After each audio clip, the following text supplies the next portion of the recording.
Welcome, everybody. We're here for another conversation with my friends Zack Lehman and Pete Bonds. I'll introduce them in just a moment, but this is part of an ongoing set of conversations that we've been calling the Year of the Middle States Network. And across a couple of different surveys, our members have shared with us that there are a few big topics that they want resources on, and human resources is one of those topics. Within that category of human resources, the question of talent identification and recruitment is especially urgent and important for two reasons. One is that it's an immediate need, but also I think our members recognize something that I feel strongly about and that Zack and Pete and I have talked about, which is that talent identification and recruitment is one of these big forces at play. It's a big tectonic shift that's happening outside of schools that schools have very little control over, but have to be responsive to. So I'm excited to talk to them both about this question, how they're doing it from their respective very different perches. So let me introduce them. First, Zack Lehman is the founder and the president of DovetailED Sourcing. For the decade prior, he was the head of school at the Hill School. He and I were colleagues for a little while in something called Club 14, which is a gathering of heads of school in the region of Southeast Pennsylvania. He's also a former attorney and an Academy Award-winning filmmaker, which is quite an interesting credential to have in addition to all the other accolades for Zack. And Pete Bonds is an associate head of school at Kiski, which is a boarding and day school outside of Pittsburgh. Kiski is also a school that's accredited by Middle States, which I'm very proud of. Previously, he was at the Blue Ridge School as the Dean of Faculty and a history teacher. And in 2019, he won the Action Research Award from the International Boys School Coalition, which is a very competitive award to win and a nice feather in your cap, Pete. So I want to say welcome to both of you, and I'll ask you both a question in just a moment, but I want to say a little bit about what success is going to look like for this conversation and then offer a few statistics to set the context. So I hope that everybody who's watching this video and who reads what we produce afterwards will understand some innovative approaches to talent identification and recruitment. And hopefully you'll hear how one Middle State member school has been approaching this and has earned some wisdom the hard way, but also to learn some practical steps and questions that you can take and ask to position yourself for a constantly evolving landscape when it comes to identification and hiring of talent. So here are some statistics that I find really, on one hand, both shocking and on the other hand, really not surprising given the wider state of the talent landscape. And these are from a report last year from NAIS. About 45% of schools responding to the survey began the last school year, the one that we're concluding now, with unfilled positions. 20% of those were teaching positions, and about 15% were administrative positions, and 55% of schools reported posting more job openings for this current year that we're in compared to last year. If I were in the casino and placing a bet, I would bet that those numbers will persist, if not become more exacerbated for this upcoming school year. I've just pulled out NAIS's numbers, but those track with national numbers for public and charter schools as well.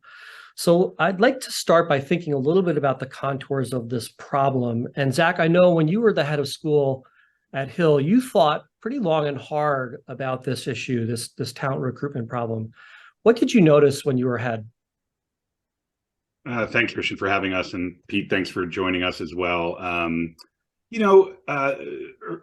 I think every head of school is involved with hiring to some extent. I was probably involved more so than many. I really believe strongly that, who you surround yourself with is key to the success of the school, the student experience, the faculty experience, and the caliber of the program. And so whether it was, a rank and file faculty member teaching, frontline teacher or a senior administrator, I wanted to use that opportunity, each one of those opportunities as as a chance to shape the culture of the school. And so we, as a boarding school, we believe strongly in this notion of the triple threat: someone who is a teacher, a dorm and advising professional, as well as usually a coach or an afternoon co-curricular supervisor. And so finding those people is really, really difficult, and becoming more so. And we just weren't having luck with the traditional search firms. And so we took on the problem ourselves, and we used a lot of different methods. We threw a lot of different things at the wall until we found things that stuck. And that's really the practice that I've carried on through DovetailED now. And I'm sure we'll get into what we're doing there, but finding people that wanted to teach in the first place, that wanted to work at a school, especially after COVID, wanted to relocate, wanted to work for less money typically than what they could make in either the private sector or the public school sector, and perhaps with less security, if they're not a non-union, that kind of thing. So there are a lot of headwinds against hiring, and if you really want to find top talent, especially in fields like STEM, or world languages, or anything a little bit more interesting than English and history, even those are hard now. But it's really difficult work. And so the more candidates you can find, the better, and the more they can do. We've expanded the requirements of faculty. Faculty now have to do so many more things than they used to have to do at every school. So the more candidates you can bring into the mix, the more diversity you can bring into the mix, and find people that are sort of off the radar and bring them into the industry. I think that's critical. You gave me a lot to follow up on, but I'm going to pull out just one particular thing that you said and ask you to say a little bit more about it. You said that each of these hires is an opportunity to shape the culture of the school. And I think that's a profoundly important insight, and would love to hear you say a little bit more about what you have in mind when you think about the culture of a school and how that ties to the school's success. Sure. Well, we've all worked in organizations and schools where the culture was really strong, and we've been in places where the culture might be, more challenging, even toxic. And so every time you have that opportunity to make a positive change and bring someone who's going to put oxygen into the room instead of taking oxygen out of the room, and is going to have broad shoulders and want to take on a lot of responsibility and loves working with kids and is a good colleague, that's great. And every time I've lost a colleague, not lost, but when a colleague leaves, I get very disappointed because I've worked so hard to get them there. But almost inevitably, we replace them with people that are even more talented and even more excited about the work that they're doing, regardless of the time of year. I mean, I've hired people in just about every month of the year, but I do think that the culture is just a embodiment of the people that are there. And if it's a positive culture and you have positive people, and you just got to chip away at it one person at a time. So I don't know if Pete agrees with that, but it certainly has been crucial in my experience. Yeah, Pete, I would love to get your reaction to that, and I'll ask you a follow-up question as well. Yeah, absolutely. I think for a long time, our schools, we look at experience very heavily, and we say, well, have you been a math teacher at a boarding school before who's coached wrestling and been a dorm parent, right? And that's such a tiny group of people that you can't expect to fill all of your positions by finding those people. So you really have to think about, what are like Zach said, what are the attitudes you're looking for? Kind of what is the fit that you want? What do you want this person to be able to do? What kind of qualities do you want them to be able to demonstrate? And I think nowadays that's just as important as kind of the experience that they're bringing with them. As this pool of folks who want to work in independent school, who want to work in education at all, and want to teach and want to do all the extra things, the expanded faculty role that Zach was talking about. As that gets smaller, we need to find new people. And there's a lot of great candidates out there who maybe haven't thought about teaching or haven't thought about teaching in a boarding school or an independent school. And the current firms that are out there doing this work, very few of them reach out to those people and do recruiting of those people and bring them to the table. And I think that's kind of the most important work in the years ahead, is finding out who these people are and connecting them with the type of schools that we work at.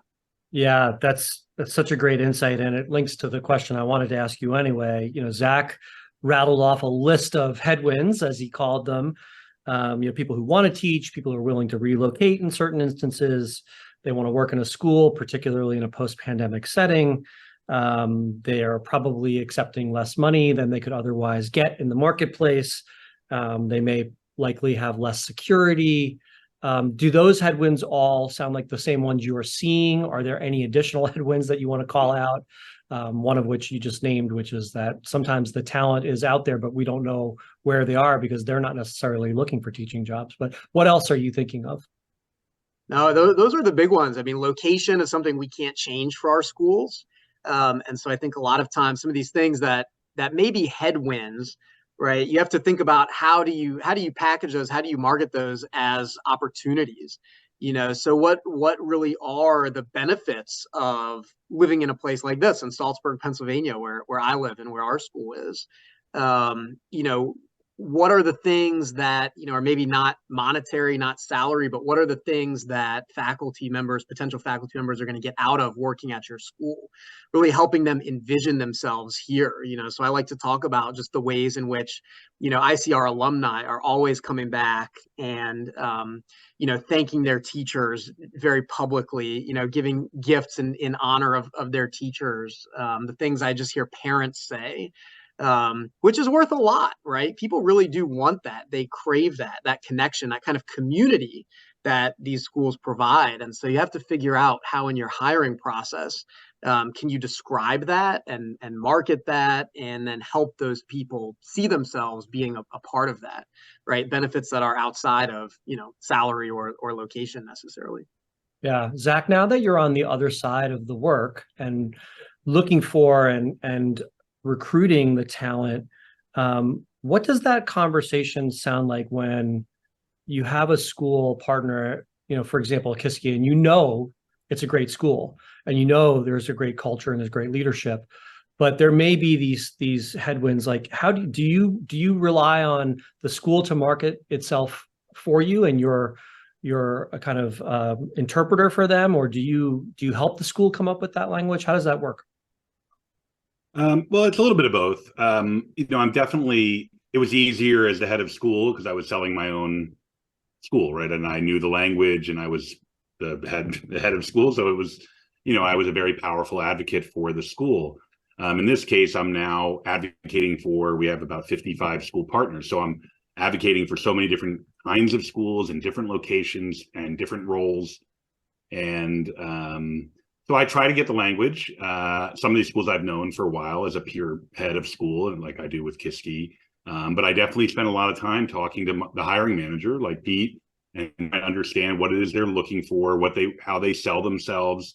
I have them complete like an intake form, which provides a lot of that language. And I'll go on their website and get some more of that language. But in the end, my role as a recruiter is very brief, right? I'm just trying to get someone in the door and then let Pete sell them.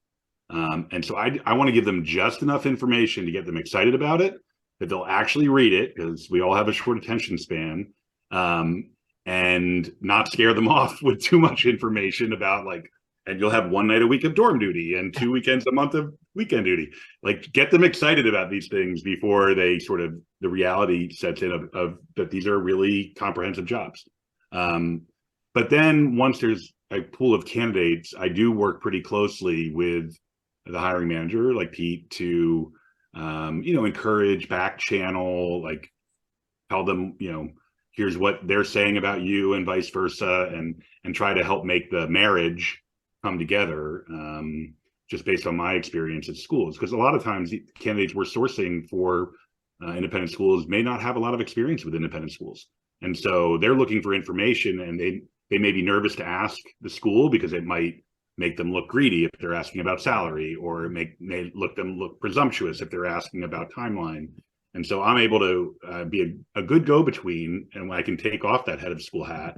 And at the same time, I can advocate to Kiski and say, you really want this person because they're in 3 other searches or what have you. And if you don't act quickly, or, whatever information I can provide.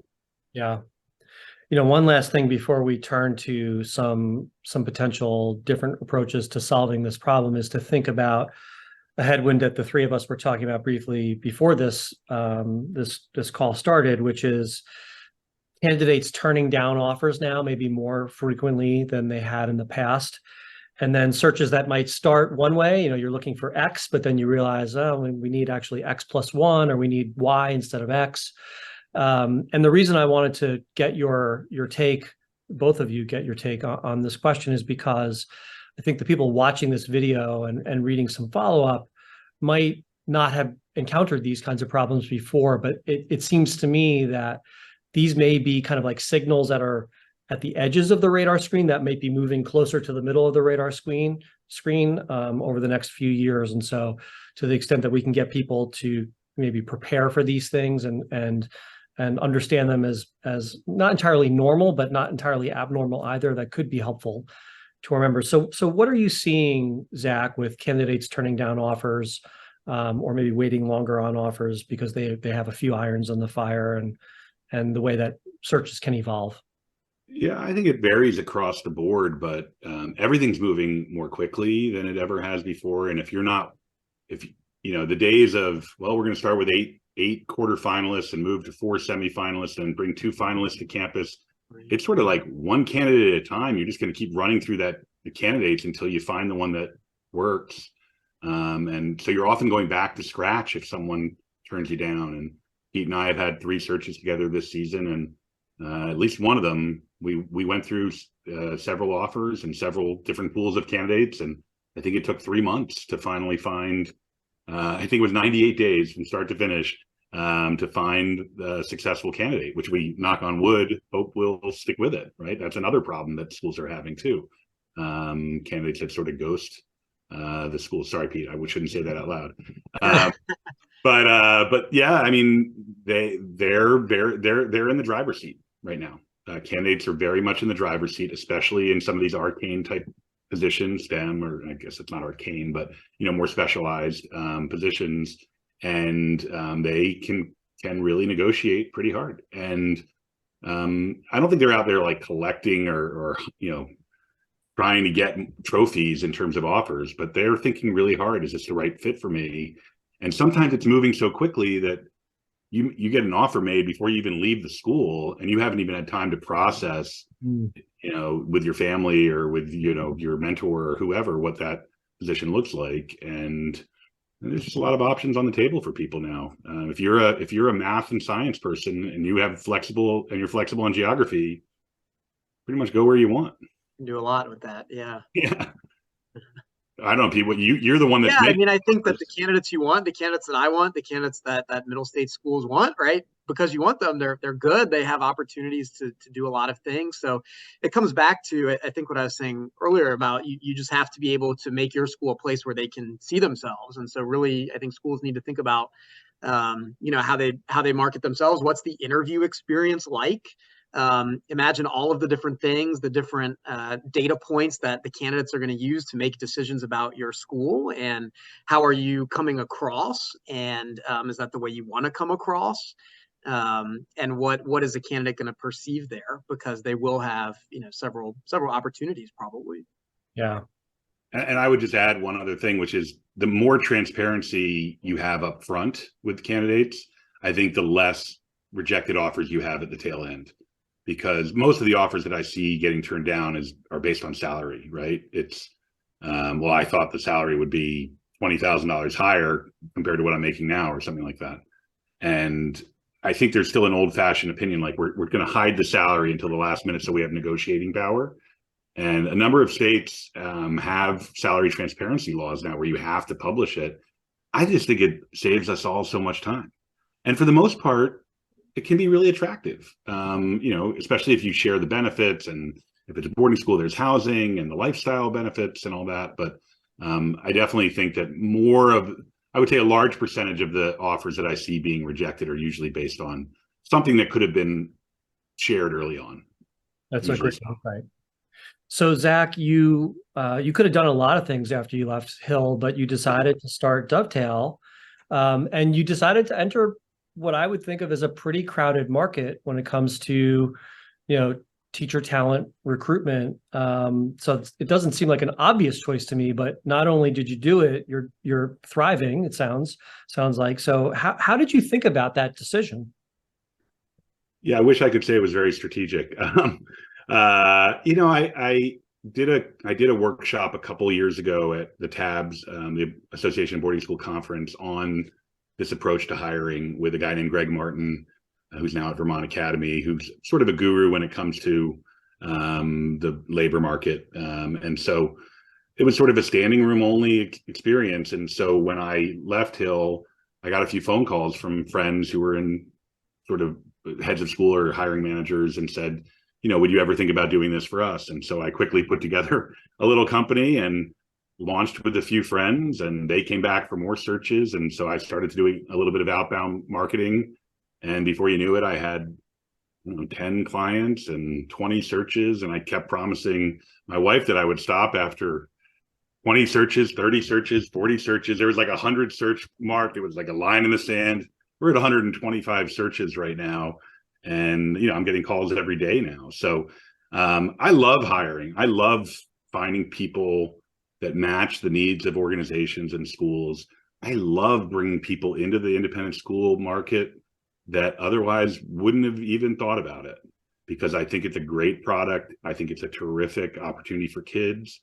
And I think that the schools need new, fresh perspectives and people that are very diverse in terms of every aspect of their life, because they need to reflect our students more than they have in the past. So it's just fun. It's fun building a business. I've never built a for-profit business before. And that's exciting. And it's cool because like now there's a little bit of gamification in it for me, because I'm searching for candidates and I want them to write back to me, and I'm searching for clients and I want them to write back to me and take me up on the offer. And I think there's a lot of happy customers out there that are glad that they've gone with Dovetail, and I imagine it's going to keep growing. I mean, we've had just a few months of this, and we already have so many partners and searches. So I will be glad to be done with my last middle school math search sometime in the next few weeks. But yeah, I think I could make a living off of middle school math and Spanish teachers pretty easily. That's about all people need right now. Yep. So Zach, just go a step further and tell us a little bit about how you approach the process differently than, and we don't need to name any of the other recruitment firms, but how is your approach different? Well, so I don't have, the biggest difference is I don't have a pool of candidates that are just waiting to be, shared with the school. I build every pool from scratch. So when Pete calls me up and says he needs a Spanish and French teacher that can work at Kiski in Saltsburg, Pennsylvania, and live in a 1-bedroom apartment and coach whatever, I go and look for people that have that exact profile. And I'm not going to give away my trade secrets of how I do it, but I find it ranges between 5 and 10 candidates, but for some searches that go on for longer, it could be 20 candidates that for the most part are a good match to what they're looking for. And then I turn them over to Pete, and he decides whether they indeed are a good match. I provide a good match on paper, and he tries to figure out whether they're the right people or not. And so it doesn't matter to me whether I'm searching for a associate head of school, and I've done those searches, or for a preschool teacher, and I've done those searches this year. It's just finding people that want that particular role at that particular school in that particular location and have the right qualifications. And it's finding unicorns more often than not. And it's pretty exciting when you find them and when you can get them and move them to a school quickly, and a school can capitalize on that and leverage their strengths like he does so well at Kiski. I think it's magical. That's like a unicorn magic joke right there. And Pete, you've probably worked with a few different firms. I'm sure Zach's isn't the only one. What do they typically do well, and where have they left you feeling like you wanted something more or something better? Yeah, the big firms, I mean, they do a nice job of working with people who are already in this business, right? Who know this business and this industry and who are looking to stay in it and maybe looking for a new opportunity. But what they don't do well is connect with people who just haven't considered independent school as a career opportunity, and they're certainly not recruiting. And that's what I really appreciated about working with Zach, is that, a lot of the people, like I said, that you want to come work at your school, they're probably very good, right? And they probably have a job that they're doing well, and they're someplace where they're happy and they could certainly stay there and continue to do well. And they're not necessarily on the market right now looking for a new job. And those are the people who I want to connect with and say, I know you're really good at what you do. You've got a good thing going now, but I think you'd find that working at Kiski is even better than that. And those are the kind of candidates who you won't find with the big firms, because they're generally dealing with a pool of people who are very actively looking for something. Yeah. So just to clarify, when you say that other firms are not recruiting, it sounds like maybe what you mean is they're happy to let candidates come to them. Hey, send us sign up with our firm. Give us your resume, and if we find something for you, great. But they're really not. Zach, it sounds like to me like what you're doing is you're really qualifying candidates up front, so that anybody that you're putting in front of Pete, for sure is a very high potential qualified candidate. Yeah, and I think that there's a couple things more I would add. So, it's one thing to have a former head of school with a lot of experience searching for candidates, right? That is different than what most firms have. Our pricing structure is very different. We don't work on commission or contingency. It's a search fee and then a hiring fee. It's a flat fee. It doesn't matter how much the school pays them, and it's really affordable, I hope. We don't cross-source candidates. So when I send Pete a math candidate, even if a school right down the street is doing a search and they're using me, I don't send that math candidate to that school. So if I find a candidate on Pete's dime, I send him only to Pete until Pete tells me he's no longer interested in that candidate. And what that helps Pete with is yield, right? He knows that has a better chance if that's a candidate he wants to make an offer to. They might be in another search that I'm not aware of, but I'm not pushing them to 10 schools. And I think we've all had that experience where we go through a stack of resumes and we find a candidate that we love and we reach out to them, we set up an interview, only to find out by the time we call them, either they're no longer interested, they've already been hired, or they're interviewing with 7 schools and you're the last one to talk to them. And they just, they're not really that interested. So I'm definitely giving, the lead generation that I'm creating, and I don't want to oversell, like I'm not interviewing the candidates. I'm not, doing reference checks and that sort of thing. They're good on paper and they fit the needs of the school. And then Pete really makes a decision on whether they're the right person for the school. But yeah, we're definitely actively pursuing candidates in a way that I don't think many firms do, especially for teaching roles. And you said that it's a pretty crowded market. I think it's a crowded market for what I call like a pool search or contingency search. It's right. not a crowded market for retained search. No one is doing retained searches for preschool teachers. They should be. They should be, because they're harder to find than a director of admissions in some cases, right? But most people have, in the past, you just post that on your website and you get 30 resumes, or you put it on NAIS, you get 30 resumes. It doesn't happen anymore. You have to be aggressive. And Pete uses a lot of different methods, and he finds candidates in lots of different ways. I'm just one tool in his belt. Yeah. So this shakes loose a question I wasn't thinking of asking, but Pete, because you've had to do more than one search this year, what are some of the last mile problems? Zach or somebody else may have put a great candidate in front of you. You may have even had an interview with them. What are some of the things that maybe you've figured out how to get over these last mile hurdles, or maybe you've run smack into them and not been able to get past them? But what are some of the things I'm thinking for our member schools? What should they be thinking about as like the deal isn't done until you figure out these last few things? Right. I think in terms of landing the candidate, getting, you like them, you've put an offer out there, you want to make it work.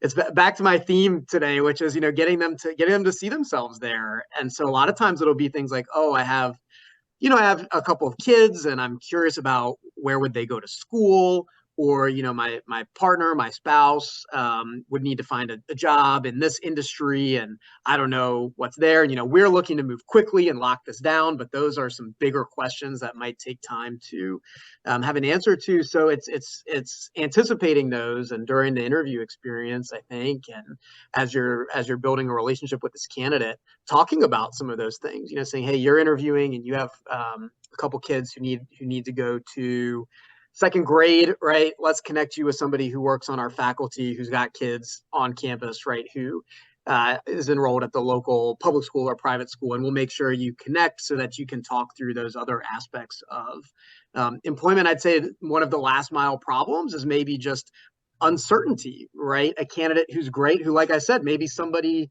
who you want, who's got a great gig somewhere else, who's comfortable in their current role because they're doing a good job in their current role. If there's a little bit of uncertainty about your offer or your school or some aspect of what it will be like for their family or their partner or their children, sometimes that uncertainty can kill what otherwise looks like it should be a really perfect match. So trying to give them a better sense of what their experience will be. I would add three very important but maybe quick things. One is like actually getting people to campus, because we're all so used to Zoom. Convincing someone that it's really important that they come and see it, and that might make a difference. Number two, benefits are becoming much more important, and the ability for remote work or hybrid work, like, is that a possibility? Usually not in a teaching role at a boarding school, but maybe in an advancement role or in an admissions role or something like that. And then the last thing, which we've just run into, and it's really hard to deal with, is visas.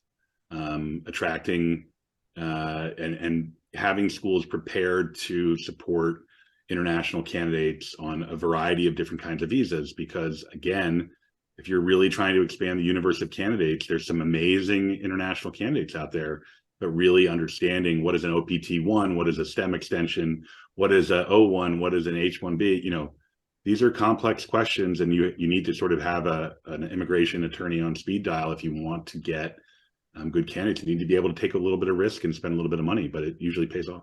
Yeah, those are great responses to the question. Are there other questions that you think hiring administrators should be keeping in mind as they think about talent recruitment? Pete? I think it's about making sure your whole staff, anybody who's involved in the hiring process at your school, is on the same page and understands what their role in it is and understands how important it is, and that they're ready to engage and interact with a whole variety of different candidates. So a lot of times that's like maybe your department chairs, for example. I know some schools, the department chairs are kind of dragged into the hiring process. They don't really know why they're there or what they're supposed to be doing. They talk to somebody and that's kind of it. But really making sure they have the training and the resources, and that you're united in what you're trying to accomplish through your hiring cycle, who you're looking for, and that everybody is leveled up and able to engage in that work. I would say being involved in this work year round, and getting ahead of the curve, because I started this company in January, and I was already behind the 8 ball with a lot of schools that had done a lot of their hiring, especially when they know someone's retiring or going back to graduate school. It had been announced in advance, so it's a very reactive from January through probably August. But I think that if you can start really understanding what positions you might have open, and even if you're not sure you're going to have open, like talking to people, even right now, like a good example, I'm doing a search for a school in Baltimore, middle school math. And it's been really hard to find candidates. And I found sort of in the 11th hour, I found 2 great candidates, and they had just hired a candidate from a peer school that was closing in Maryland. I advocated for and encouraged them to interview these 2 candidates, even after the fact, after they had filled the role, because anything can happen. And worst case scenario, you've met someone who is now maybe more fond of your school. And so when that opening happens in a year, which it will, you now have a lead and a relationship, and you can just pick up the phone in December and say, hey, that opening that you interviewed for last year, now we have it. Let's close the deal. You loved the school, we loved you. And as long as nothing has changed. So I just think that the more strategic, the more sort of full cycle you can be, you're going to be in a better position overall. You're still going to get the May surprise and the July surprise and the August surprise and the September surprise. But if you have some candidates in waiting, and you've developed a pool and you've sort of brought those people through the process, I think it's very, very helpful. Yeah, and I know you were using the word surprise somewhat ironically because you might not be able to pick the person, but you can, like there's going to be a surprise, right? At some point, at multiple points in the process. That seems to me to be one of the things that administrators would do well to focus on, which is you may not know the person, but just be prepared all year round. It's full cycle, as you said. Yeah, don't get emotional. Don't get emotional about it. It's Yep. going to happen, and the more you're just wasting time emotionally on it, just get to work and be optimistic. Like there's going to be someone in waiting that is great out there. And I Pete sent me a note this morning saying that they had made their final hire, and I just said, don't ever say that. It's just like the ultimate curse. You're jinxing yourself. I added for now. Yeah. Right. He knows my. Let's think a little bit about advising our member schools on how to position themselves well over the next several years. And Zach, I'll start with you. You've got a pretty wide angle lens, having been a head of school for so long and now doing this work in recruitment. Where do you see the hockey puck going over not just the next year, but maybe like the next decade? Yeah, I mean, the numbers are staggering, right? Like the number of people leaving the education profession compared to the needs that are, the growing demographics, it just doesn't work, right? Like the numbers don't add up and the cost is skyrocketing. And especially for independent schools, there's a big article recently about governors who are adding huge amounts of money to public school teaching salaries and benefits. And I'm doing some searches in Maryland, and they are super aggressive in Maryland right now with public school teachers. You cannot pry somebody loose from a public school if they've been there for more than 2 or 3 years. Mm-hmm. And so I think it's really important that we're, again, back to this notion of hiring all the time, promoting the school all the time, using every network you have, whether it's alumni or parents or, and really promoting the school. And every time you put a post on social media, which you think is for your students or for your faculty or for your parents, it's actually for your future hires because they look through all that material. I have a candidate right now who just spent the whole weekend looking at every social media channel of a school down in Florida because she was nervous about Florida for a number of reasons. And by this morning, she's like, I'm super excited. The school is great. It looks amazing. And like she hasn't stepped foot there, but she's ready to go. And hopefully they're ready to hire her. But I think that those things are really important. Investing in professional development, investing in onboarding, because how you bring candidates on, no matter when they sign on the line, really important. Having people that can work in the summer to mentor them and bring them on. We're going to be offering some coaching for the candidates that we were successful with, like just helping them as a cohort be successful, even though they're all across the country. But I think that those are really important things, and devoting more resources to salaries, benefits. I mean, you're just not going to be able to hire anyone on the traditional, $38,000 starting salary at a boarding school or, $52,000 starting salary at a day school. Those candidates they're not going to come your way, even straight out of college. It's just going to be harder and harder. I want to come back to the question of onboarding in a minute, because I think there's a lot to talk about there. But before we do that, Pete, how are you thinking about talent recruitment challenges and opportunities as a school leader?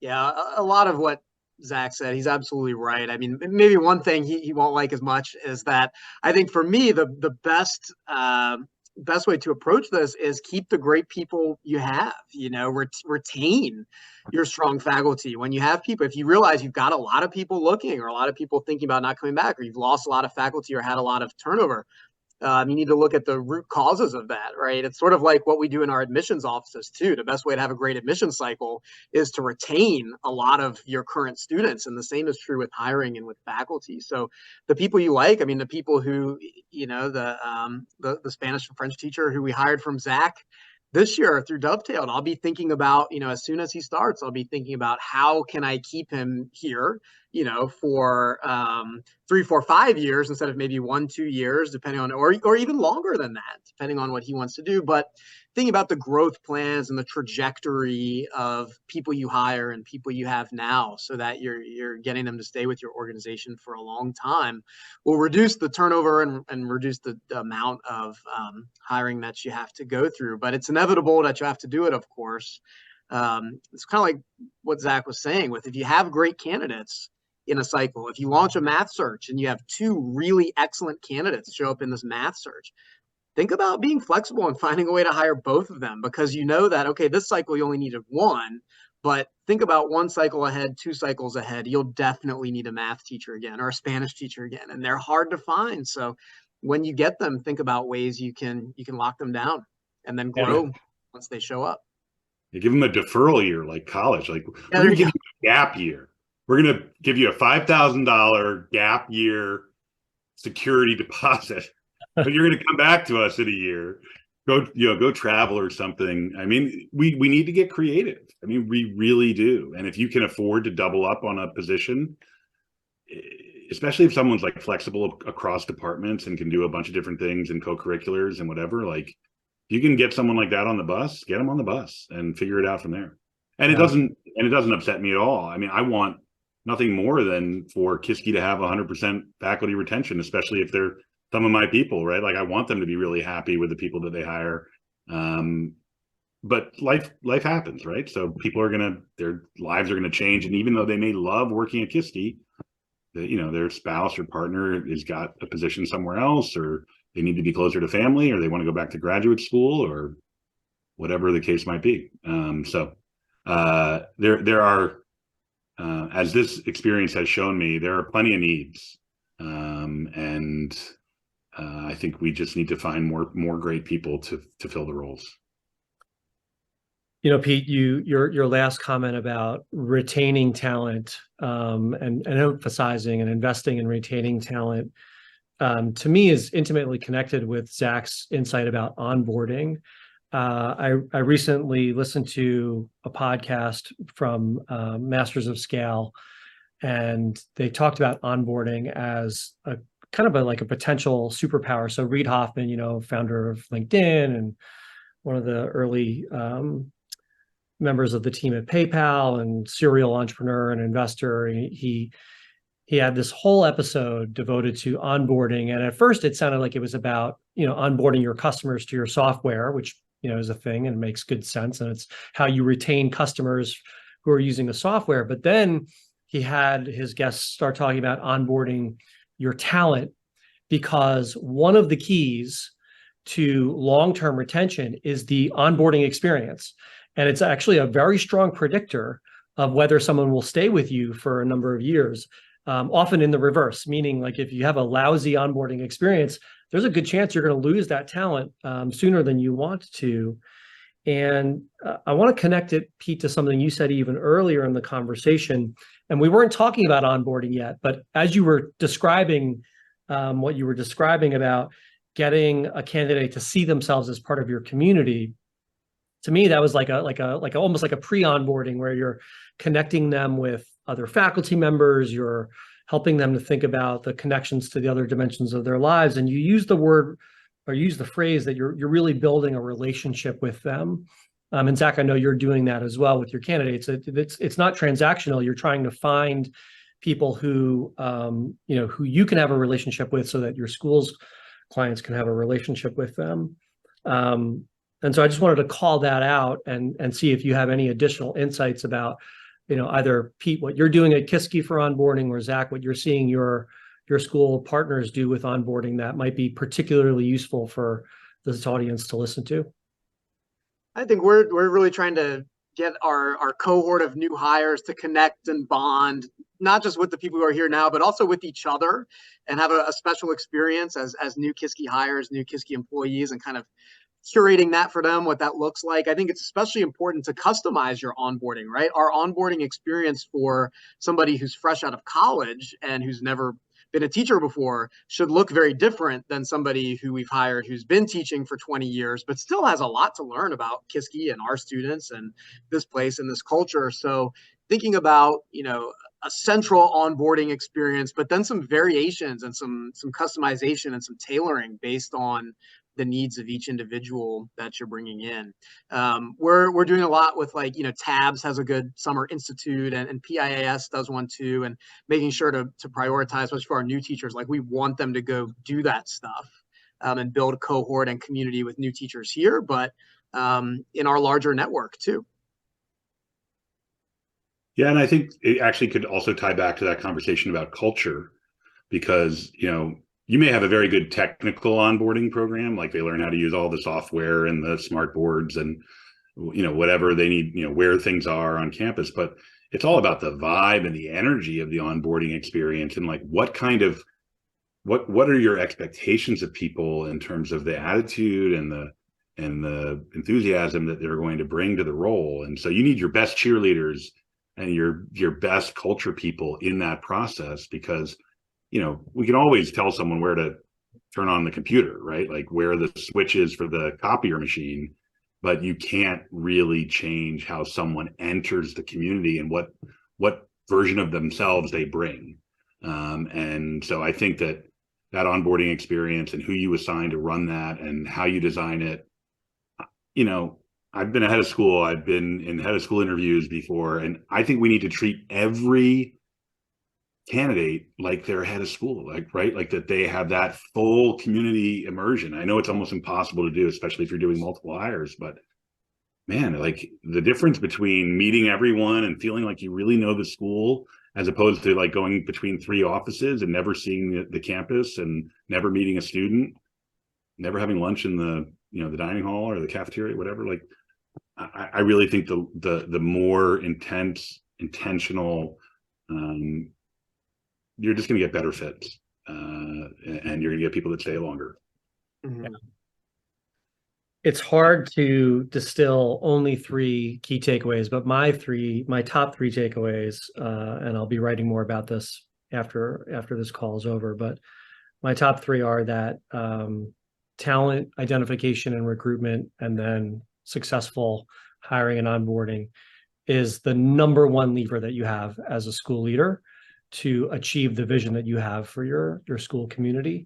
And we don't often treat it as our number 1 priority as school administrators. We have so many things that we have to do in the course of a day, a week, a month, and a school year. But as Zack said, this is a year-round process. And so my second takeaway is invest in this as a year-round process. Expect 3, 4, 5 surprises over the course of the year. They're going to happen. You may not be able to pick out the person, but you should be able to predict that it's going to happen. And therefore, this should be something that you think about year-round. And finally, onboarding, the power of great onboarding. I love the idea, Pete, of onboarding people in cohorts, but customizing according to what they bring to that new job opportunity, because someone out of college, as you said, is very different from someone who's been teaching for 20 years. And then, as Zack said, to make sure that the onboarding certainly addresses sort of the technical issues as table stakes, but really connects people to your school's culture as a real differentiator, and the thing that I hope is going to make them want to stay over the length of a long career there. And onboarding does not stop 2 days before classes begin. It keeps going, like through the first couple of years. Absolutely. Absolutely. Zack and Pete, thank you once again. A lot of great insights. You've done a huge service to our member schools and to anybody else who ends up watching this video. So thank you. And for our audience, particularly our member schools, the reason why Middle States exists is to inspire the wise change that you're seeking to do and to guide you on those journeys. So if you have any questions about talent recruitment or other things, please reach out. And in the meantime, Zack and Pete, thanks again. Thank you, Christian. Thank you.